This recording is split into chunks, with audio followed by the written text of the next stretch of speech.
The Saleen S7 has sat at the top of our leaderboard since the very beginning. It's seen off Lamborghinis, Koenigseggs, Ferraris, even McLarens. I never really expected it to have such a long reign at the top. It was only ever lapped to give a bit of competition for the Joss in one of our very early videos. The lap time the Saleen did was a 1:13.1, and many cars have tried to beat it and only 3 have succeeded. One very highly modified Dodge Stealth, a V8 supercar and an Audi Quattro. Only race cars beat it, and the 2 race cars only beat it by a tiny amount. However, today it looks like the Saleen's days at the top could be under threat. This is a Mosler MT900S. Yes, the name isn't the most exciting in the world, however, under the bonnet things get a little more interesting. The Mosler has a 7-litre V8 from a Corvette, producing 530 horsepower. Not bad for a car weighing less than 2,500 pounds. The speed is also pretty good. 0 to 60 takes 3 seconds, and it'll go on to a top speed of around 200 miles an hour. And while impressive, that's not exactly Saleen killing. So why do we think this will challenge for the #1 spot? Put simply, this is the best handling car in Forza 4, with the possible exception of some R1 prototype race cars. For a car this powerful and this light, there is almost no oversteer, meaning you can attack every corner and put the power down as soon as possible. If anything, there is a tiny amount of understeer, but that suits me fine. It makes the car more predictable and much easier to drive.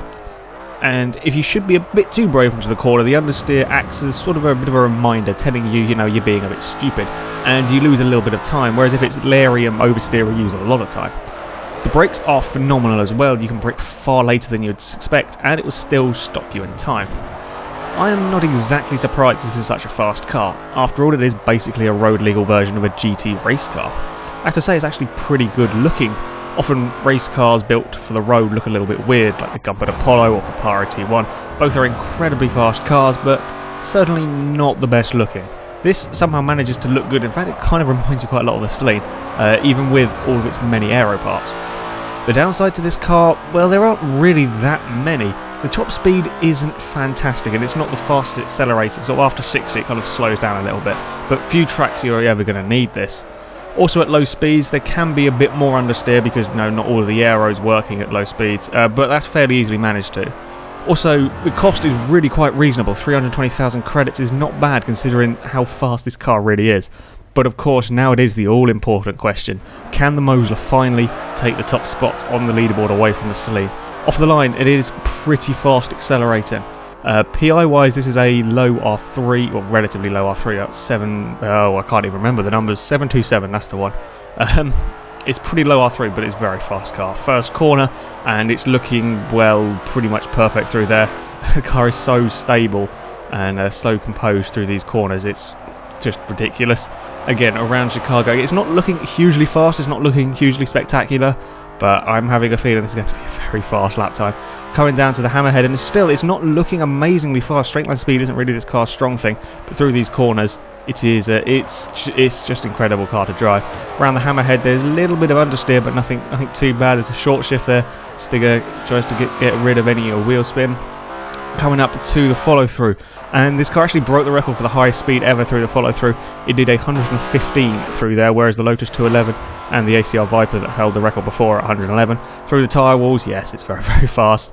And up to the second to last corner now, heavy on those huge brakes, gets turned in nicely. Actually a little bit of oversteer through there, that's quite surprising. And then it's around the last corner, a little bit of understeer, we're going to go across the bump and across the line. So, for the big moment, has the Mosler finally beaten the Saleen's lap record?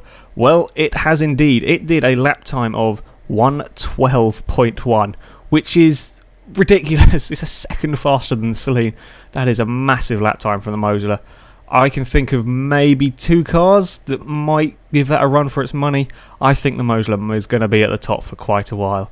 So yes, there we go. We have a new lap record holder. Not a huge surprise, if I'm honest. But that is it for this video, guys. So if you want to see a car reviewed next week, as ever, leave it in the comments and we shall take a pic of one of them and it will go around our track and we will talk about it for a while. But yes, that is it for this video, guys. So thank you very much for watching, and until next time, goodbye.